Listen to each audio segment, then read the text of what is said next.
Viewers ಹೇಗಿದ್ದೀರಾ ಎಲ್ಲರೂ ಚೆನ್ನಾಗಿದ್ದೀರಾ ಅಂತ ಅಂದ್ಕೊಳ್ತೀನಿ. ಸೊ ನೀವು ನೋಡ್ತಾ ಇದ್ದೀರಾ ಸಹನಾ ಶಶಿ ಕ್ರಿಯೇಟಿವಿಟಿ ಚಾನಲ್. ನಾನು ನಿಮ್ಮ ಪ್ರೀತಿಯ ಸಹನಾ.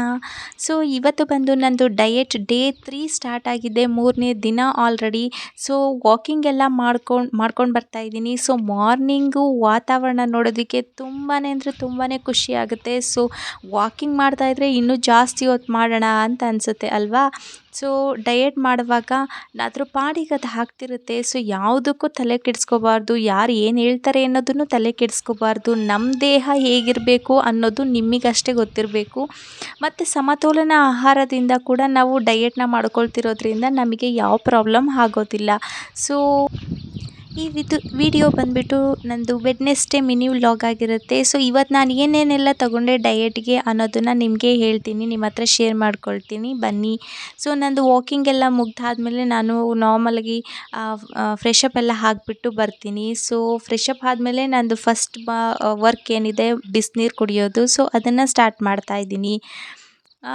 ನಾನಿವತ್ತು ಜೀರಿಗೆ ನೀರನ್ನು ತಗೊಳ್ತಿದ್ದೀನಿ. ಸೊ ನೀವು ಡೈಲಿ ನನ್ನ ವಿಡಿಯೋ ನೋಡ್ತಿದ್ರೆ ಗೊತ್ತಾಗುತ್ತೆ 7 ಡೇಸ್ ಯಾವ್ಯಾವ ಥರ ನಾನು ಬಿಸಿ ನೀರು ಜೊತೆ ತಗೊಳ್ತೀನಿ ಖಾಲಿ ಹೊಟ್ಟೆಗೆ ಅನ್ನೋದನ್ನು ನಿಮಗೆ ತಿಳಿಸ್ತಾ ಹೋಗ್ತೀನಿ. ಸೊ ವಿಡಿಯೋ ಮಿಸ್ ಮಾಡ್ದೇ ನೋಡ್ತಾ ಇರಿ. ಸೊ ಇವತ್ತು ನಾನು ರಾತ್ರಿಯೇ ನೆನಾಕಿರೋ ಅಂಥನ ಜೀರಿಗೆನ ಕುದಿಸ್ಕೊಂಡು, ಆ ನೀರನ್ನ ವೇಸ್ಟ್ ಮಾಡ್ದಲೇ ಜೀರಿಗೆನ ಕುದಿಸ್ಕೊಂಡು ತಗೊಳ್ತಾ ಇದ್ದೀನಿ. ಸೊ ಇದರಿಂದ ಏನಾಗುತ್ತೆ ಅಂತ ಹೇಳಿದ್ರೆ ನಮಗೆ ಜೀರ್ಣಕ್ರಿಯೆನೂ ಚೆನ್ನಾಗಾಗುತ್ತೆ. ನಮ್ಮ ದೇಹದ ಇದು ಆಹಾರದಲ್ಲಿ ನಾವು ಏನು ತಿಂದ್ರೂ ಪೋಷಕಾಂಶನ ಹೀರ್ಕೊಳ್ಳುತ್ತೆ ಮತ್ತು ದೇಹಕ್ಕೆ ಹೆಚ್ಚು ಸಾಮರ್ಥ್ಯವನ್ನು ಕೊಡುತ್ತೆ. ನಾವು ಜಾಸ್ತಿ ಹೊತ್ತು ಹಸಿವಾಗ್ದಂಗೆ ಇರೋದಕ್ಕೂ ಕೂಡ ನೋಡ್ಕೊಳ್ಳುತ್ತೆ. ಸೊ ಬಿಸಿನೀರು ಜೊತೆಗೆ ಸ್ವಲ್ಪ ಜೀರಿಗೆನ ರಾತ್ರಿ ಇಡೀ ನೆನೆಹಾಕೊಂಡು ತೊಗೊಂಡ್ರೆ ತುಂಬ ಒಳ್ಳೆಯದು ಡಯಟ್ ಮಾಡೋರಿಗೆ. ಸೊ ನಾನಿವತ್ತು ಬಂದುಬಿಟ್ಟು ಚಪಾತಿ ಮಾಡ್ಕೊಳ್ತಾ ಇದ್ದೀನಿ. ಸೊ ಚಪಾತಿ ಜೊತೆಗೆ ಪಾಲಕ್ ಹಾಕಿ ಮಾಡ್ಕೊಳ್ಳೋಣ ಅಂತ ಅಂದ್ಕೊಂಡಿದ್ದೆ. ಸೊ ಆಗಲೇ ನಾನು ಜೀರಿಗೆ ಸೋಸ್ಕೊಂಡಿದ್ದೆ ಅಲ್ವಾ. ಸೊ ಅದು ವೇಸ್ಟ್ ಆಗಬಾರ್ದು ಅನ್ನೋದಕ್ಕೆ ನಾನು ಪಾಲಕ್ ಜೊತೆಗೆ ಮಿಕ್ಸಿ ಮಾಡಿಕೊಂಡು ರುಬ್ಕೊಂಡು ಹಾಕ್ಕೊಳ್ತಾ ಇದ್ದೀನಿ. ಸೊ ಪಾಲಕ್ಕು ಮತ್ತು ಜೀರಿಗೆ ಏನಿದೆ ಅವೆರಡನ್ನೂ ರುಬ್ಕೊಂಡ್ಬಿಟ್ಟು ಈಗ ಚಪಾತಿ ಹಿಟ್ಟಿಗೆ ಒಂದು 3 ಸ್ಪೂನಷ್ಟು ಎಣ್ಣೆನ ಹಾಕಿ ರುಚಿಗೆ ತಕ್ಕಷ್ಟು ಉಪ್ಪು ಹಾಕಿ ಮತ್ತು ಪಾಲಕ್ ಸೊಪ್ಪು ರುಬ್ಕೊಂಡಿದ್ದೆ ಅಲ್ವಾ. ಸೊ ಅದನ್ನು ಹಿಟ್ಟೊಳಗಡೆ ಹಾಕ್ಕೊಂಡ್ಬಿಟ್ಟು ನೀಟಾಗಿ ಕಲಸಿ ಇಟ್ಕೊಳ್ತಾ ಇದ್ದೀನಿ. ಸೊ ಇದನ್ನು ನಾನು ನೆನೆಯಕ್ಕೆ ಬಿಡ್ತಾ ಇದ್ದೀನಿ. ಮತ್ತು ಇದಾದಮೇಲೆ ಮನೆಯವ್ರಿಗೆಲ್ಲರಿಗೂ ತಿಂಡಿ ಮಾಡಬೇಕಲ್ವ. ಸೊ ನಾನು ಮೆಂತ್ಯ ಸೊಪ್ಪು ತೊಗೊಂಡು ಬಂದಿದ್ದೆ ಮಾರ್ಕೆಟಿಂದ. ಸೊ ಮೆಂತ್ಯ ಸೊಪ್ಪಿನ ಪಲಾವ್ ಮಾಡೋಣ ಅಂತ ಹೇಳಿಬಿಟ್ಟು ಎಲ್ಲದನ್ನು ರೆಡಿ ಮಾಡ್ಕೊಳ್ತಾ ಇದ್ದೀನಿ.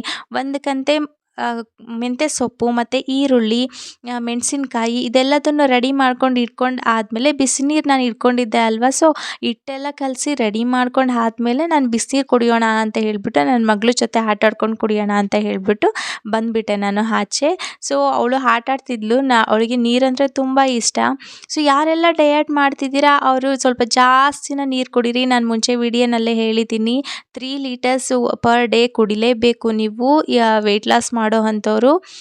ಮತ್ತು ಎಲ್ಲದನ್ನು ತಿನ್ನಬೇಕು ಅಂತ ಹೇಳಿದ್ರೆ ಒಂದು ಫುಡ್ಡನ್ನೇ ನಾವು ಜಾಸ್ತಿ ತಿನ್ನೋದಕ್ಕಿಂತ ಲಿಮಿಟಾಗಿ ತಿಂದರೆ ಬೆಟರ್ ಅಷ್ಟೇ. ಸೊ ಆಯಿಲನ್ನು ಕಂಟ್ರೋಲ್ ಮಾಡಿ ಯಾರೆಲ್ಲ ಡಯಟ್ ಮಾಡ್ತಿದ್ದೀರಾ ಅವರು. ಸೊ ರೈಸ್ ಐಟಮ್ನ ಸ್ವಲ್ಪ ಕಡಿಮೆ ಮಾಡಿ ಅಂತ ಹೇಳ್ತಾ ಇದ್ದೀನಿ. ಸೊ ಮೆಂತ್ಯ ಸೊಪ್ಪಿಂದ ಎಲ್ಲ ನಾನು ಬಿಸಿನೀರು ಕುಡ್ದಾಯಿತು, ಮೆಂತ್ಯ ಸೊಪ್ಪಿನ ಪಲಾವ್ ಮಾಡೋದಕ್ಕೆ ಅಂತ ಹೇಳಿ ಬಂದೆ.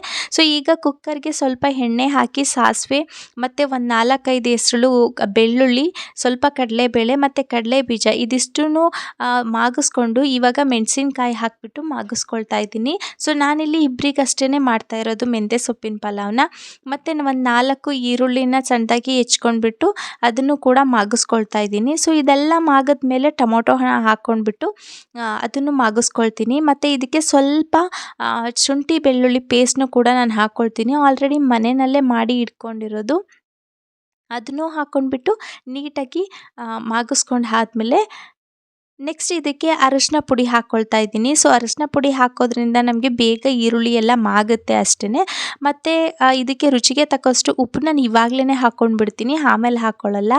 ಸೊ ಇದಿಷ್ಟನ್ನು ನೀಟಾಗಿ ಮಿಕ್ಸ್ ಮಾಡಿ ಆದಮೇಲೆ ನೆಕ್ಸ್ಟು ನಾನು ಇವಾಗ ಅದ್ರ ಪಾಡಿಗೆ ಅದು ಮಾಗ್ತಾ ಇರುತ್ತೆ ಅಂತ ಹೇಳಿಬಿಟ್ಟು ನಾನು ಚಪಾತಿ ಹಿಟ್ಟನ್ನ ಕಲಿಸ್ಕೊಂಡಿದ್ದೆ ಅಲ್ವಾ. ಸೊ ಅದನ್ನು ಲಟ್ಟಿಸ್ಕೊಳ್ಳೋದಕ್ಕೆ ಅಂತ ಹೇಳಿಬಿಟ್ಟು ಚಿಕ್ಕದಾಗಿ ಉಂಡೆ ಮಾಡಿಕೊಂಡು ರೆಡಿ ಮಾಡ್ಕೊಳ್ತಾ ಇದ್ದೀನಿ ಸೈಡಲ್ಲಿ.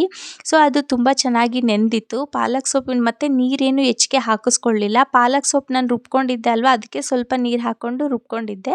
ಸೊ ಈ ಥರ ಮಾಡಿಕೊಂಡ್ರೆ ಡಿಫ್ರೆಂಟಾಗಿ ತಿನ್ನೋದಕ್ಕೂ ಚೆನ್ನಾಗಿರುತ್ತೆ ಅಂತ ಅಷ್ಟೇ, ಇನ್ನೇನಿಲ್ಲ. ಈ ಥರ ಮಕ್ಕಳಿಗೂ ಮಾಡಿಕೊಟ್ರೆ ತುಂಬ ಚೆನ್ನಾಗಿರುತ್ತೆ, ಅವರು ಕೂಡ ಇಷ್ಟಪಟ್ಟು ತಿಂದ್ಕೊಳ್ತಾರೆ. ಸೊ ಇದಕ್ಕೆ ಕಾಂಬಿನೇಷನ್ ಆಗಿ ನಾನು ಏನು ಮಾಡ್ಕೊಂಡಿದ್ದೆ ಪಲ್ಯ ಅದನ್ನು ಮುಂದೆ ನೋಡೋಣ. ಸೊ ಈಗ ಎಲ್ಲ ಮಾಗಿದೆ. ಸೊ ಇದಕ್ಕೆ ನಾನು ಮೆಂತ್ಯ ಸೊಪ್ಪು ಹೆಚ್ಕೊಂಡಿದ್ದೆ ಅಲ್ವಾ, ಸೊ ಆ ಮೆಂತ್ಯ ಸೊಪ್ಪನ್ನು ಹಾಕ್ಬಿಟ್ಟು ಮಿಕ್ಸ್ ಮಾಡಿಕೊಂಡು ರೆಡಿ ಮಾಡ್ಕೊಳ್ತಾ ಇದ್ದೀನಿ. ಸೊ ಅದನ್ನು ಕೂಡ ಮಾಗಿಸ್ಕೊಳ್ತಾ ಇದ್ದೀನಿ. ಇದಕ್ಕೆ ಸ್ವಲ್ಪ ಕಾಯಿ ತುರಿನ ನಾನು ಆ್ಯಡಪ್ ಮಾಡ್ತಾ ಇದ್ದೀನಿ. ಸೊ ಎಲ್ಲ ಮಿಕ್ಸ್ ಮಾಡಿ ಆದಮೇಲೆ ಸೊ ನಾನಿಲ್ಲಿ ಸೊಸೈಟಿ ಅಕ್ಕಿ ಇದೆ ಅದನ್ನು ಯೂಸ್ ಮಾಡ್ತಿದ್ದೀನಿ, ಸೋನಾ ಮಸೂರಿ ಅಕ್ಕಿನ ಯೂಸ್ ಮಾಡ್ತಿಲ್ಲ. ತುಂಬ ಚೆನ್ನಾಗಿ ಬರುತ್ತೆ ಸೊಸೈಟಿ ಅಕ್ಕಿದ್ರಲ್ಲಿ. ಚಿತ್ರಾನ್ನ ಮಾಡಿಕೊಂಡ್ರೆ, ಪಲಾವ್ ಮಾಡಿಕೊಂಡ್ರೆ ತುಂಬ ಟೇಸ್ಟ್ ಚೆನ್ನಾಗಿರುತ್ತೆ. ಸೊ ಹಾಗಾಗಿ ನಾನು ಸೊಸೈಟಿ ಅಕ್ಕಿನ ಯೂಸ್ ಮಾಡ್ಕೊಳ್ತಾ ಇದ್ದೀನಿ. ಸೊ ಇಲ್ಲಿ ನಾನು ಒಂದು ಪಾವು ಸ್ವಲ್ಪ ತೊಗೊಂಡಿದ್ದೆ ಅಷ್ಟೇ, ಇಬ್ಬರಿಗೆ ಅಂತ ಹೇಳಿ. ಸೊ ಇದನ್ನು ಕೂಡ ನೀಟಾಗಿ ಮಿಕ್ಸ್ ಮಾಡ್ಕೊಂಡ್ಬಿಟ್ಟು ಅಳತೆ ಮೇರೆಗೆ ನಾನು ನೀರನ್ನ ಹಾಕ್ಕೊಳ್ತಾ ಇದ್ದೀನಿ. ಸೊ ಒಂದು ಪಾವಿಗೆ 2 ಕಪ್ನಷ್ಟು ನೀರು, ಒಂದು ಪಾವು ಸ್ವಲ್ಪ ಆಗಿರೋದ್ರಿಂದ ನಾನು 3 ಕಪ್ಪಷ್ಟು ನೀರನ್ನ ಹಾಕ್ಬಿಟ್ಟು ನೀಟಾಗಿ ಮಿಕ್ಸ್ ಮಾಡಿಕೊಂಡು, ಸೊ ಆವಾಗಲೇ ಉಪ್ಪು ಎಲ್ಲ ಸರಿ ಹೋಗಿದೆಯಾ ಅಂತ ಹೇಳಿಬಿಟ್ಟು ರುಚಿ ನೋಡಿಕೊಂಡು ನಾನು ಲಿಡ್ನ ಕ್ಲೋಸ್ ಮಾಡ್ತಾಯಿದ್ದೀನಿ. ಸೊ ಇದು ಬಂದು ಒಂದೇ ವಿಷಲ್ ಆದರೆ ಸಾಕು, ಜಾಸ್ತಿ ಬೇಡ. ಏನಂದರೆ ಕಾಳುಗಳೇನೂ ಹಾಕಿಲ್ವಲ್ಲ, ಸೊ ಹಾಗಾಗಿ. ಮತ್ತು ಇವಾಗ ನೋಡ್ತಿದ್ದೀರಲ್ವ, ಒಂದು ವಿಷಲ್ ಆಯಿತು. ಪಲಾವ್ನ ಫಸ್ಟ್ ಮೇಲ್ಗಡೆ ಟೊಮೊಟೊ, ಕಾಯಿ ತುರಿ ಎಲ್ಲದು ಬಂದಿರುತ್ತಲ್ವ, ಆ ಮಸಾಲೆ ಐಟಮ್ಸ್ ಎಲ್ಲ ಅನ್ನಕ್ಕೆ ಆಗಲಿ ಅಂತ ಹೇಳಿಬಿಟ್ಟು ಮಿಕ್ಸ್ ಮಾಡಿಕೊಂಡು ಈಗ ಒಂದು ಪ್ಲೇಟಿಗೆ ಸರ್ವ್ ಮಾಡ್ಕೊಳ್ತಾ ಇದ್ದೀನಿ. ಸೊ ಮೆಂತ್ಯ ಪಲಾವ್ ರೆಡಿಯಾಗೋಯ್ತು. ನೋಡೋದಕ್ಕೆ ಎಷ್ಟು ಚೆನ್ನಾಗಿದೆ ಅಲ್ವಾ. ಸೊ ಟೇಸ್ಟು ಕೂಡ ಹಾಗೆ ಇರುತ್ತೆ. ನೀವು ಒಂದ್ಸಲ ಮನೆಯಲ್ಲಿ ಟ್ರೈ ಮಾಡಿ. ಸೊ ಈಗ ನಾನು ಚಪಾತಿ ಹಿಟ್ಟನ್ನ ಚಪಾತಿ ಲಟ್ಸ್ಕೊಂಡು ಇಟ್ಕೊಂಡಿದ್ದೆ. ಸೊ ಅದನ್ನು ಬೇಯಿಸ್ಕೊಳ್ಳೋಣ ಅಂತ ಹೇಳಿಬಿಟ್ಟು ರೆಡಿ ಮಾಡ್ಕೊಳ್ತಾ ಇದ್ದೀನಿ. ಸೊ ನಾನಿಲ್ಲಿ ಎಲ್ಲರಿಗೂ ಆಗುತ್ತೆ ಅಂತ ಹೇಳಿಬಿಟ್ಟು 2 ಕಡೆನೂ ಎಣ್ಣೆ ಹಾಕಿಬಿಟ್ಟು ಬಾಕ್ಸಿಗೆ ಎತ್ತಿಡ್ಕೊಳ್ತಾ ಇದ್ದೀನಿ. ಸೊ ಅದೇ ಥರ ಎಲ್ಲ ಚಪಾತಿ ಹಿಟ್ಟನ್ನು ಬೇಯಿಸ್ಕೊಂಡು ಆದಮೇಲೆ ಈಗ ಸಾಂಬಾರು ಮಾಡೋಣ ಅಂತ ಹೇಳಿಬಿಟ್ಟು ಮೂಲಂಗಿ ಸಾಂಬಾರು ಮತ್ತು ಸೌತೆಕಾಯಿ ಕೋಸಂಬರಿ ಮಾಡೋದಕ್ಕೆ ಅಂತ ಹೇಳಿ, ಮತ್ತು ಈರುಳ್ಳಿ ಫ್ರೈ ಮಾಡ್ಕೊಳ್ಳೋಣ ನಾನು ಚಪಾತಿಗೆ ಅಂತ ಹೇಳಿಬಿಟ್ಟು ಅದಕ್ಕೂ ಕೂಡ ರೆಡಿ ಮಾಡ್ಕೊಳ್ತಾ ಇದ್ದೀನಿ. ಸೊ ಈರುಳ್ಳಿ, ಮೂಲಂಗಿ ಮತ್ತು ಸೌತೆಕಾಯಿ, ಮೆಣಸಿನ್ಕಾಯಿ, ಕೊತ್ತಂಬರಿ ಸೊಪ್ಪು ಮತ್ತು ಕ್ಯಾಪ್ಸಿಕಮ್, ದಪ್ಪ ಮೆಣಸಿನ್ಕಾಯಿ, ಸೊ ಇಷ್ಟನ್ನು ಎಲ್ಲದನ್ನು ಹೆಚ್ಕೊಂಡು ರೆಡಿ ಆದಮೇಲೆ ನಾನು ಒಗ್ಗರಣೆಗೆ ರೆಡಿ ಮಾಡ್ಕೊಳ್ತಾ ಇದ್ದೀನಿ. ನಾನಿಲ್ಲಿ ಸಾಂಬಾರಿಗೆ ಸ್ವಲ್ಪ ಕಾಯಿ ಮತ್ತು ಈರುಳ್ಳಿನ ಮಿಕ್ಸಿ ಮಾಡ್ಕೊಂಡು ಹಾಕ್ಕೊಳ್ತೀನಿ.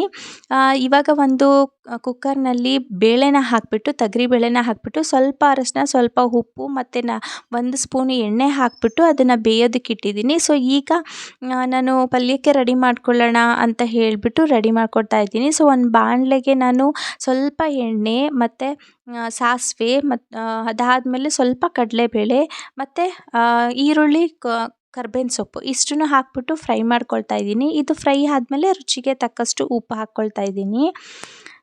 ನೆಕ್ಸ್ಟ್ ಬಂದುಬಿಟ್ಟು ಇದೆಲ್ಲ ಮಾಗಿ ಆದಮೇಲೆ ಟೊಮೊಟೊ ಸ್ವಲ್ಪ ಹುಳಿಗೆ ಅಂತ ಹೇಳಿಬಿಟ್ಟು ರೆಡಿ ಮಾಡ್ಕೊಳ್ತಾ ಇದ್ದೀನಿ. ಸೊ ಅದನ್ನು ಹಾಕಿ ಫ್ರೈ ಮಾಡ್ತಾ ಇದ್ದೀನಿ. ಸೊ ಈಗ ನಾನು ಹೆಚ್ಚಿಟ್ಕೊಂಡಿರೋ ಅಂಥ ದಪ್ಪ ಮೆಣಸಿನ್ಕಾಯಿನ ಹಾಕಿ ಅದನ್ನು ಕೂಡ ಮಿಕ್ಸ್ ಮಾಡ್ಕೊಳ್ತಾ ಇದ್ದೀನಿ. ಸೊ ಈ ಥರ ಮಾಡಿ ನೋಡಿ, ಚಪಾತಿಗೆ ಕಾಂಬಿನೇಷನ್ ತುಂಬ ಚೆನ್ನಾಗಿರುತ್ತೆ. ಮತ್ತು ಇದಕ್ಕೆ ಸ್ವಲ್ಪ ನಾನು ಜೀರಿಗೆ ಪೌಡರ್ನ ಆ್ಯಡಪ್ ಮಾಡ್ತೀನಿ ಮತ್ತು ಗರಂ ಮಸಾಲನ ಹಾಕ್ತಿದ್ದೀನಿ ಮತ್ತು ಖಾರದ ಪುಡಿ, ಹಾಗೆ ಕೊತ್ತಂಬರಿ ಸೊಪ್ಪು ಲಾಸ್ಟಲ್ಲಿ ಹಾಕ್ಕೊಂಡು ನೀಟಾಗಿ ಮಿಕ್ಸ್ ಮಾಡಿಕೊಂಡ್ರೆ ಸೊ ಈರುಳ್ಳಿ ಫ್ರೈ ರೆಡಿಯಾಗೋಯಿತು. ಈರುಳ್ಳಿ ಮತ್ತು ಆನಿಯನ್, ಕ್ಯಾಪ್ಸಿಕಮ್ ಫ್ರೈ ರೆಡಿಯಾಗೋಯಿತು. ಸೊ ಇದು ಚಪಾತಿಗೆ ಚೆನ್ನಾಗಿರುತ್ತೆ ಕಾಂಬಿನೇಷನ್. ಸೊ ನೀವು ಒಂದ್ಸಲ ಟ್ರೈ ಮಾಡಿ ಮನೆಯಲ್ಲಿ. ಮತ್ತು ಈಗ ಮೂಲಂಗಿ ಸಾಂಬಾರು ಎಲ್ಲ ಬೇಯೋದಕ್ಕೆ ಇಟ್ಟಿದ್ದೆ ಅಲ್ವಾ, ಸೊ ಅದು ಕೂಡ ರೆಡಿಯಾಗೋಯಿತು. ಅದಕ್ಕೂ ಸಾಂಬಾರಿಗೂ ಕೂಡ ಒಗ್ಗರಣೆ ಹಾಕೊಳ್ಳೋಣ ಅಂತ ರೆಡಿ ಮಾಡ್ತಿದ್ದೀನಿ. ಈಗ ಒಂದು ಪಾತ್ರೆಗೆ ಸ್ವಲ್ಪ ಎಣ್ಣೆ, ಸಾಸಿವೆ ಮತ್ತು ಈರುಳ್ಳಿ ಹಾಕ್ಕೊಂಡು ಫ್ರೈ ಮಾಡ್ಕೊಳ್ತಾ ಇದ್ದೀನಿ. ಸೊ ನಾನಿಲ್ಲಿ ಮೂಲಂಗಿನ ಬೇಯಿಸ್ಕೊಳ್ಳೋದಿಲ್ಲ ಕುಕ್ಕರ್ನಲ್ಲಿ. ಸೊ ಇದರಲ್ಲೇ ಒಗ್ಗರಣೆನಲ್ಲೇ ಮಾಗಿಸ್ಕೊಂಡು ಬಿಡ್ತೀನಿ. ನಾನು ಮುಂಚೆನೇ ಹುಣಸೆ ಹಣ್ಣನ್ನು ಸ್ವಲ್ಪ ನೀರು ಹಾಕಿಬಿಟ್ಟು ನೆನೆ ಹಾಕಿ ಅದರ ರಸನ ಹಿಂಡ್ಕೊಂಡು ರೆಡಿ ಮಾಡ್ಕೊಂಡಿದ್ದೆ. ಸೊ ಈಗ ನಾನು ಒಗ್ಗರಣೆನಲ್ಲೇ ಅದು ಮಾಗೋದಕ್ಕೆ ಅಂತ ಹೇಳ್ಬಿಟ್ಟು ಉಪ್ಪನ್ನ ಆ್ಯಡಪ್ ಮಾಡ್ತಾಯಿದ್ದೀನಿ. ಸೊ ಅದಾದಮೇಲೆ ನೆಕ್ಸ್ಟು ಹುಣಸೆಹಣ್ಣು ಹುಳಿ ಇರುತ್ತಲ್ವ ಅದನ್ನು ಹಾಕಿ ಚೆನ್ನಾಗಿ ಕುದಿಸ್ಕೊಳ್ಬೇಕು. ಹುಣಸೆಹಣ್ಣು ಮತ್ತು ಉಪ್ಪು ಎರಡೂ ಕೂಡ ನೀಟಾಗಿ ಕರಗ್ಬಿಟ್ಟು ಅದು 2 ಕಾಂಬಿನೇಷನ್ನು ಚೆನ್ನಾಗಿ ಮಿಕ್ಸ್ ಆಗಬೇಕು. ಸೊ ಹಾಗಾಗಿ ಸ್ವಲ್ಪ ಹೊತ್ತು ಕುದಿಸ್ತೀನಿ. ಅದಾದಮೇಲೆ ಬೇಳೆ ಬೇಯಿಸ್ಕೊಂಡಿದ್ನಲ್ಲ ಆ ನೀರನ್ನು ಕೂಡ ನಾನು ಚೆಲ್ಲಲ್ಲ, ಅದನ್ನು ಸಾಂಬಾರಿಗೆ ಆ್ಯಡಪ್ ಮಾಡ್ಕೊಳ್ತೀನಿ. ಸೊ ಈ ಥರ ನೀವು ಯಾವುದೇ ಥರ ಸಾಂಬಾರು ಮಾಡಲಿ, ಬಸ್ಸಾಂಬಾರು ಆ ಥರ ಎಲ್ಲ ಬಿಟ್ಬಿಟ್ಟು ತರಕಾರಿ ಎಲ್ಲ ಮಾಡ್ತೀರಾ ಅಲ್ವಾ, ಪದಾರ್ಥ ಎಲ್ಲ ಮಾಡ್ತೀರಾ ಅಲ್ವಾ, ಸೊ ಆ ಥರ ಸಾಂಬಾರಿಗೆಲ್ಲ ಸ್ವಲ್ಪ ಕಾಯಿ, ಸ್ವಲ್ಪ 1-2 ನೀರುಳ್ಳಿ ಇದು ಎಷ್ಟನ್ನು ಮಿಕ್ಸಿಗೆ ಹಾಕ್ಕೊಂಡು ರುಬ್ಬಿ ಹಾಕ್ಕೊಂಡ್ರೆ ಟೇಸ್ಟು ಚೆನ್ನಾಗಿರುತ್ತೆ. ಅದ್ರ ಜೊತೆಗೆ ಖಾರದ ಪುಡಿ ಮತ್ತು ಸಾಂಬಾರು ಪುಡಿ ಎರಡನ್ನೂ ಮಿಕ್ಸ್ ಮಾಡ್ಕೋಬೇಕಿತ್ತು. ನಾನು ಅದನ್ನು ಮರೆತುಬಿಟ್ಟು ಲಾಸ್ಟಲ್ಲಿ ಹಾಕ್ದೆ ಅಷ್ಟೇ. ಟೇಸ್ಟ್ ನೋಡಿಕೊಂಡು ಉಪ್ಪು ಮತ್ತು ಹುಳಿ ಹೇಗಿದೆ ಅಂತ ನೋಡ್ಕೊಳ್ಳಿ. ನನಗೆ ಅರಿಶಿನ ಪುಡಿ ಎಲ್ಲ ಸಾಂಬಾರಿಗೂ ಹಾಕಿ ಅಭ್ಯಾಸ. ಹಾಗಾಗಿ ಸ್ವಲ್ಪ ಅರಿಶಿನ ಪುಡಿ ಹಾಕಿ ಮಿಕ್ಸ್ ಮಾಡ್ಕೊಳ್ತಾ ಇದ್ದೀನಿ. ನನ್ನ ಡಯೆಟ್ನಲ್ಲಿ ನಾನಿವತ್ತು ತೊಗೊಂಡಿರೋದು ಮಾರ್ನಿಂಗ್ ರಾಗಿ ಅಂಬಲಿನ ತೊಗೊಂಡಿದ್ದೆ. ಮಧ್ಯಾಹ್ನ ಮತ್ತು ರಾತ್ರಿಗೆ ನಾನು ಚಪಾತಿ ಪಲ್ಯನೇ ತೊಗೊಳ್ಳೋದು, ಮತ್ತು ಬೇರೇನು ತೊಗೊಳ್ಳಲ್ಲ ನಾನು. ನಾನು ಬೆಳಗ್ಗೆ ಮತ್ತು ಸಂಜೆ ನಾನು ಹಾಲು ಕುಡಿತೀನಿ. ಇದಾಗಿತ್ತು ನನ್ನ ಡಯೆಟ್. ನಾನು ಯಾವಾಗ ಡೈಲಿ ಚಪಾತಿ ತೊಗೊಂಡ್ರೂ ಅದಕ್ಕೆ ಡಿಫ್ರೆಂಟಾಗಿ ನಾನು ಪಲ್ಯಗಳನ್ನ ಮಾಡ್ಕೊಳ್ತೀನಿ. ಅದು ಹಂಗಾಗಿ ನಂದು ಸಮತೋಲನ ಆಹಾರ ಆಗುತ್ತೆ.